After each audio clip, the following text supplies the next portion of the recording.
Did you know May is Celiac Awareness Month? So let's talk about celiac disease and explain why it matters. My name is Cristian Costas. I'm a gastroenterology dietitian specializing in celiac disease, helping people with celiac disease day in, day out. So let's start by defining what celiac disease is. It's a lifelong autoimmune condition.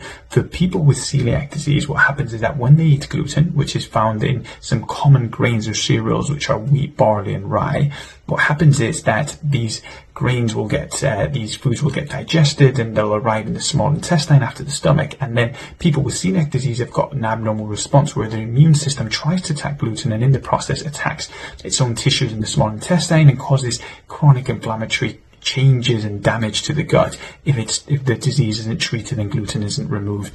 So what happens then is that they can start to have inflammation in the intestine, they can start to have a lot of symptoms which are not just digestive, and there's a higher risk of developing certain complications, which can, the main ones that most people are aware of are things like osteoporosis, small bowel cancer, and a few other ones too. So it's really important that we recognize that celiac disease is a multi-system autoimmune condition because it affects different systems of the body, not just the gut. And that's why people, yes, can have symptoms like abdominal pain, bloating, diarrhea, even constipation. They can get nausea, they can vomit too, and this is quite a common symptom. But also a lot of people will have non-digestive symptoms because it can manifest in other areas of the body. So a lot of people can have brain fog, they can have mouth ulcers, they can have problems concentrating, headaches, migraines, they can have loss of sensation of the fingers and toes, they can have vitamin and mineral deficiencies, they can have unexplained weight loss, they can have skin rashes in the form of dermatitis herpetiformis too, they can have reduced bone mineral density, weaker bones.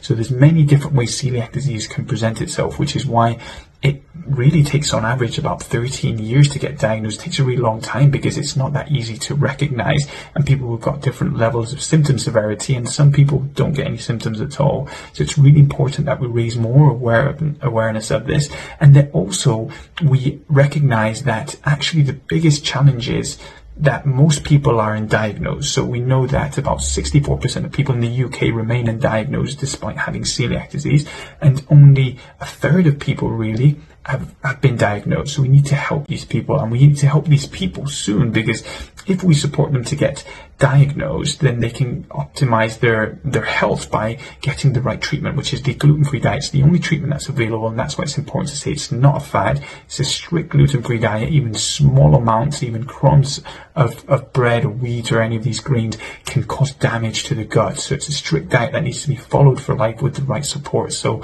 follow on for the next part where I'll be debunking some more myths and explain more about this all.